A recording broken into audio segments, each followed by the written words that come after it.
Anne, bonsoir. Bonsoir Falaï. Alors, quand on dit Grand Sud, on pense directement à quoi? Terre rouge, mais aussi aux rivières. Et ce soir, tu nous viens parler de l'état de santé de nos rivières.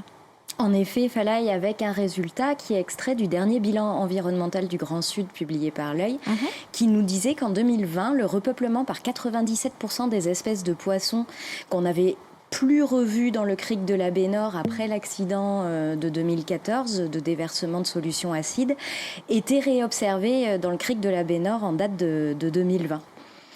Donc c'est plutôt une bonne nouvelle. Et comment on fait pour arriver à ce genre de résultat? Alors, pour bien comprendre, je vais vous partager une expérience d'une mission qui a été organisée il y a quelques mois, en fait, où une quinzaine de personnes, une vingtaine de personnes, en fait, scientifiques et moins scientifiques, ont écumé pendant 15 jours les rivières et criques de tout le territoire, en fait, du nord au sud. Et il y avait effectivement une équipe de l'Œil, des agents de la DAVAR, des experts nationaux et locaux de l'Office français de la biodiversité, de l'État et puis des bureaux d'études spécialisés du territoire et aussi des opérateurs miniers. Et tout ce petit monde équipé de grandes salopettes étanches, bottes intégrées, d'épuisettes, de filets, de seaux, etc. et d'électrodes se sont lancés là-dedans. Et donc, bon, alors ça fait un peu clown savant, honnêtement. Vous le voyez, je ne sais pas sur les images derrière moi. Mais en fait, c'est quelque chose de très sérieux. Alors, salopette étanche, seau, épuisette, ok, mais pourquoi électrode? Alors parce qu'on parle de pêche électrique. Alors la pêche électrique, c'est une méthode qui est utilisée par les scientifiques justement parce qu'elle est non destructive.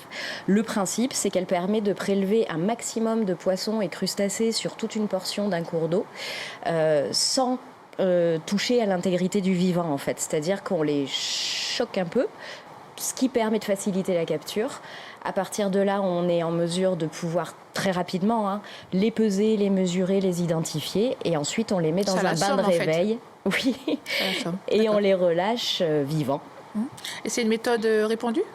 Oui, c'est une méthode qui est très répandue en France, en Europe, partout dans le monde en fin de compte, mais qui nécessitait en Nouvelle-Calédonie une adaptation puisque, comme toujours, la biodiversité chez nous est unique au monde et donc ça nécessite d'adapter les méthodes. Donc cette mission, elle était particulièrement importante parce qu'elle visait à définir un protocole unique qui pourra être appliqué par tous les opérateurs de suivi de l'environnement dans le pays. Le but à terme, c'est d'avoir une vision collective la plus fine possible de l'état des populations de crustacés et de poissons d'eau douce à l'échelle du pays et de savoir bien faire la différence grâce à toutes ces données entre une situation normale d'une situation perturbée. Et juste regarder les rivières, ça suffit pour juger de l'état d'une rivière? Alors non, en fait, quel que soit l'écosystème qu'on diagnostique, vous avez tout à fait raison de le soulever, Falaï, comme tout est connecté, il faut vraiment tout regarder. Alors de manière générale, pour faire simple, en fait, on regarde d'une part l'état du monde vivant et d'autre part l'état de son habitat, de ses conditions de vie.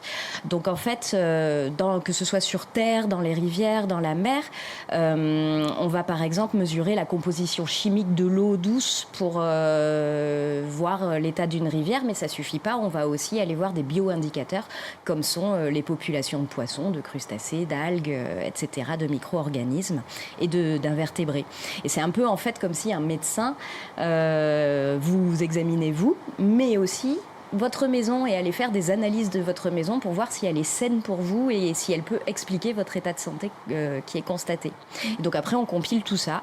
Ça fait une masse très importante d'informations, mais que vous retrouvez dans les bilans environnementaux que l'Œil produit sur le Grand Sud et sur Thio et qui sont tous gratuitement disponibles sur le site de l'Œil, www.oeil.nc. Oui, très bien. Merci pour toutes ces informations. La prochaine, on sera sur quoi? Alors, la prochaine fois, on va parler de sédiments et donc par extension, on va remonter depuis les sédiments qui arrivent jusque dans le fond des baies, à travers les rivières et jusqu'aux crêtes des montagnes.